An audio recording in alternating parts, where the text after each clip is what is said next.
இயேசுவின் நாமத்தினால உங்கள் அனைவரும் இந்த be encourage by God's word சீரீஸ்க்கு நான் வரவேற்கிறேன். நம்ம இந்த பவர்ஃபுல் ப்ரேயர்ஸ், வல்லமை உள்ள ஜெபத்தை பற்றி நம்ம பார்த்து கொண்டு இருக்கோம், தியானித்து கொண்டு இருக்கிறோம். இது வரைக்கும் நம்ம ப்ரேயரோட இன்ட்ரடக்ஷனை பார்த்தோம், செல்ஃப்லெஸ் ப்ரேயரை பற்றி பார்த்தோம், ப்ரேயர் ஆஃப் ரிப்பென்டன்ஸை பார்த்தோம். இன்றைக்கு நம்ம பார்க்க போகிறது ப்ரேயர் ஃபார் சால்வேஷன். ஓகே, ரட்சிப்பிற்கான ஜெபத்தை பற்றி தான் நம்ம பார்க்க போகிறோம். வாங்க அதற்கு முன்னாடி ஜெபிக்கலாம். கர்த்தாவே, இந்த நாளுக்காக உமக்கு கோடான கோடி ஸ்தோத்திரம் ராஜா. இன்றைக்கும் நீர் இந்த ரட்சிப்பை பற்றி, அப்போ ரட்சிப்பிற்கான ஜெபத்தை பற்றி எங்களோட பேசும்போது ஆண்டவரே, அதை நாங்கள் அப்பா ராஜா அதன்படி நாங்கள் ஜெபிக்க ஏசப்பா, நாங்கள் அந்த ரட்சிப்பை பெற்றுக்கொள்ள ஏசப்பா, நாங்கள் அந்த விடுதலை பெற்றுக்கொள்ள எங்களுக்கு இருபத்தாங்க. இயேசுவின் நாமத்தினால் ஜெபிக்கிறேன், ஆமென். ரட்சிப்புனா என்ன, சால்வேஷன்னா என்ன நீங்கள் பார்த்தீங்கன்னா, பாவத்திலேருந்து விடுதலை பெறுவதும், பாவத்தோட அந்த கான்சிக்வன்சஸ்லேருந்து நம்ம விடுதலை பெறுவதும், அந்த நித்திய மரணத்துக்கும் நமக்கும் ஒரு இடைவெளி உண்டாகிறது. நம்ம நித்திய ஜீவனை பெற்றுக்கொள்றதுக்கான மீனிங் தான் இந்த சால்வேஷன்றது. பேசிக்காக நம்ம நம்மளோட பாவத்தினால நம்ம மறிக்க வேண்டியவங்க, நித்திய மரணத்தை நரகத்திற்கு போக வேண்டியவங்க. பட் இயேசுவோட கிருபையினால நம்ம அந்த ரட்சிப்பை பெற்றுக்கொள்ளும் போது அந்த நித்திய மரணத்திற்கும் நம்மளுக்கும் என்ன ஆகுது, ஒரு இடைவெளி உண்டாகுது. நம்ம நித்திய ஜீவனை பெற்றுக்கொள்கிறோம்.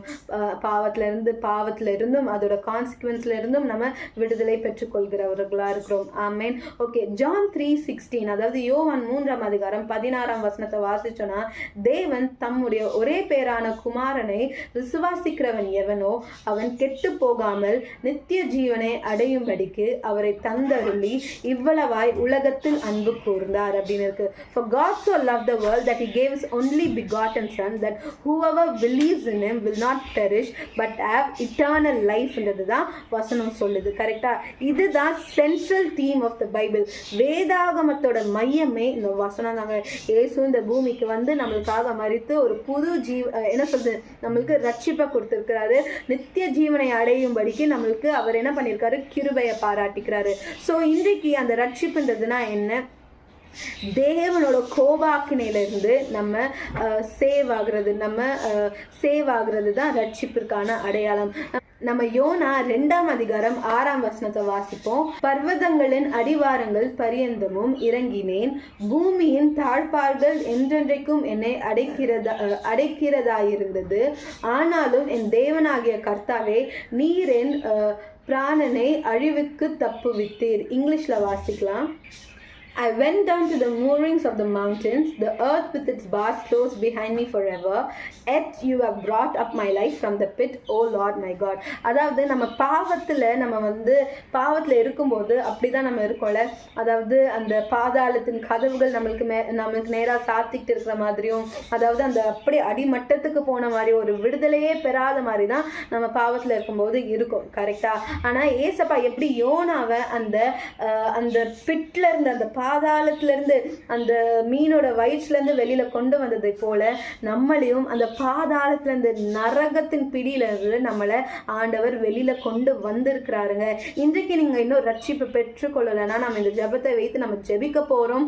அதே போல ஒருவேளை ரட்சிப்பு நான் பெற்றுக்கொண்டுட்டேன், நான் பின்மாறிட்டேன்னா நம்ம அறிக்கையிட்டு ஜெபிக்க போறோம்.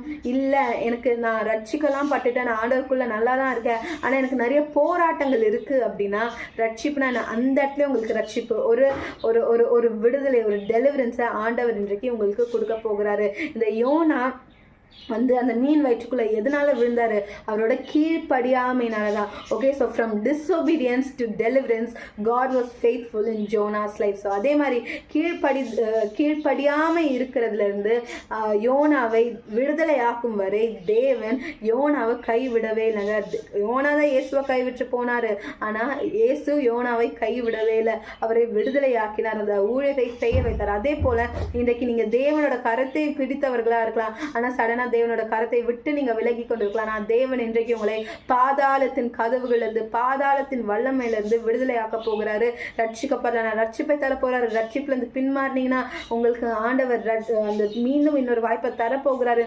அது போல மட்டும் இல்ல, is gonna deliver you spiritually, mentally and physically. உங்களை எல்லா ரீதியாகவும் ஆண்டவர் உங்களை ரட்சிக்க போகிறார், உங்களுக்கு விடுதலை கொடுக்க போகிறார். வாங்க இப்பொழுதும் ஜெபிக்கலாம்.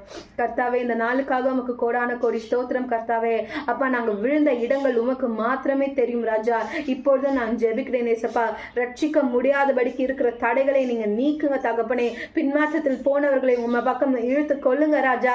அப்பா அப்பா, விடுதலை விடுதலை விடுதலை கட்டளை இடுங்க ராஜா. சரீர ரீதியா, மன ரீதியா, ஆவிக்குரிய ரீதியா விடுதலை கட்டளை இடும் கர்த்தாவே. அப்பா, எங்களை பாதாளத்தில் வல்லமையிலிருந்து எங்களை ஆண்டவரே ராஜா மேற்கொள்ள வைத்த கர்த்தாவே, உமக்கு கோடான கோடி ஸ்தோத்திரம். இயேசுவின் நாமத்தினால் ஜெபிக்கிறேன் ஜீவனுள்ள நல்ல பிதாவே. ஆமென். ஆமென். God bless you. Have a great day.